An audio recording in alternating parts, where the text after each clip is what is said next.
This is streets. Why are we starting talking about the streets? Because in Brazil we have an usual thing right now. It's not use the city. The city is just something that we live on and we go by, but we don't understand what's happening on the space. I'm gonna make an easy example. São Paulo. I lived there for 2 years, and in São Paulo the life is like this. You wake up, you go to work, you get back to your house. You don't talk to people, you don't walk on the streets, you don't know, you don't even can talk about what is happening on the street because you don't notice.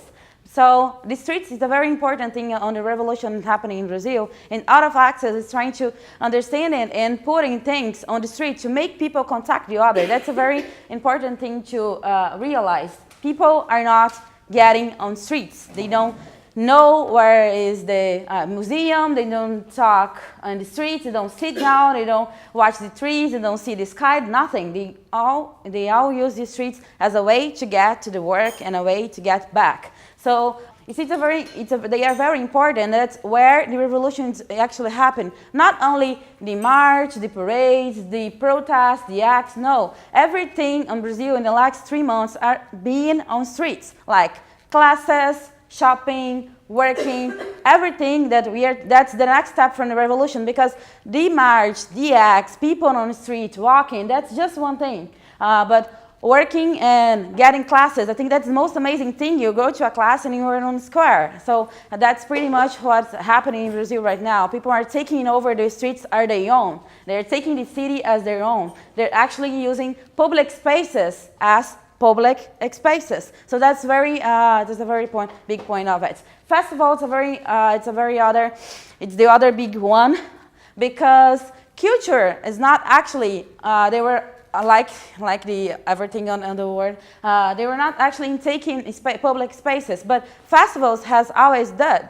So music in Out of Access was born in music. We are actually very used to talk about music, arts, festivals, shows. That's pretty much how I entering in the business. I am a communicator that's used to talk about music. We can talk about that later. And festivals, it's one of the biggest way that in Brazil the activism works. So artists and people that actually make other sort of arts, not only shows, but they are actually joining arts with politics during their shows. And they not only making statements, but by the simple point of having a free show in an open space, this is already a political act. And it's a very important one, because they are actually giving an open culture for people that don't have access. And places like São Paulo, for example, we have a major thing that's people that live in the hoods don't talk with people that live downtown. People that live downtown don't go to shows that happens on the hoods. So that's these shows, the culture, the alternative culture, it's actually a big thing that's making them together, bringing them together. So I guess it's one of the other biggest thing that's happening. Behavior. In Out of Access, we are actually studying youth and revolutionary behavior. And not only because we are trying to understand what's happening, how you do, but because we are doing it. Out of Access is it's 6 years old. So when we started work with art, and now we are working with pretty much everything in social movement, we just did it. We didn't study about it, we didn't read it about it. There was no theoretic information about it. So when we actually stop it to think, wow, what have we done? And how are we teaching other people to do it? And so it's behavior, it's the word that we are starting to understand, and writing down what we are actually doing to not only teach other people and understand what we are doing to ourselves, but to understand if this technology actually works to other groups. Like in Brazil it works, but would it work in Kenya? Would it work in Malaysia? Would it work in other places?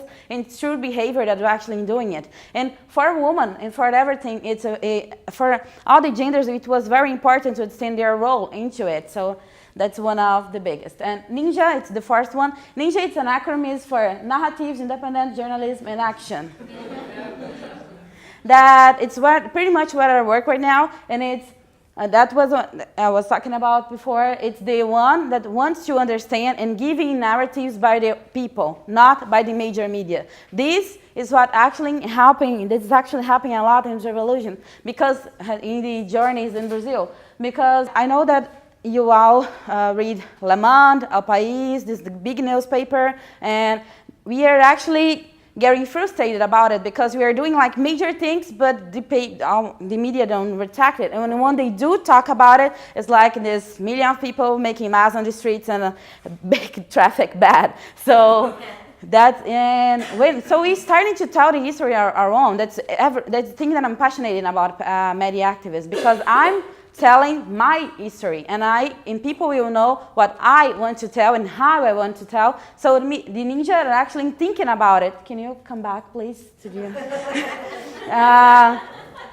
and ninja is actually thinking about it, how people can do it. In other times, like in Unpack Access, I will show it, the products. But this is a photo montage of all the women that works on Ninja right now.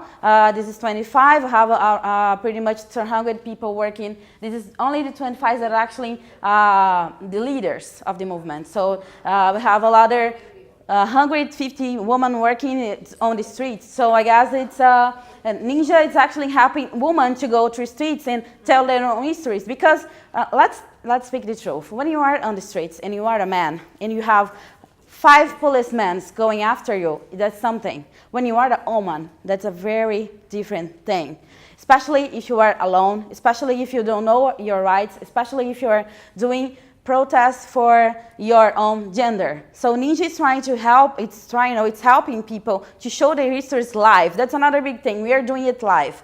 Streaming, the photo, now do it live because we know that history is doing live, not after you sit and write and you can take out the not so beautiful things on the history. So last one, it's possible.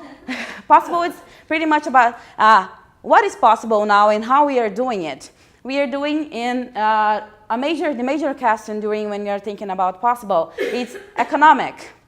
Where I'm taking the money to keep doing my work. So possible, we use economic of possible. That's doing whatever it takes to make it happen. And I think in Brazil we are actually talking about that a lot, because there's a lot of ways to make collaborative economic, and we actually in Out of Access we understand and made one thing that we call a common fund. That all the money that goes through Out of Access goes to one place and we share it. So that means that I don't have a paycheck and everyone can take the money from this common fund. And we are actually trying this, and it's very successful on our network, but does not work like that in other movements. And we are actually trading that experience to a lot of people, because it's very hard for them to understand, hey, I don't have a paycheck, I have a common fund, and every money that I need, I get from there. And that's not a very easy thing to understand when you're talking in the first time. But we are actually talking about all the ways to make our movement possible, since the economics to the theoretical way to do it. So that's pretty much it. If you need anything or you have another questions, I will be sitting there for like a year and you can talk to me. Thank you.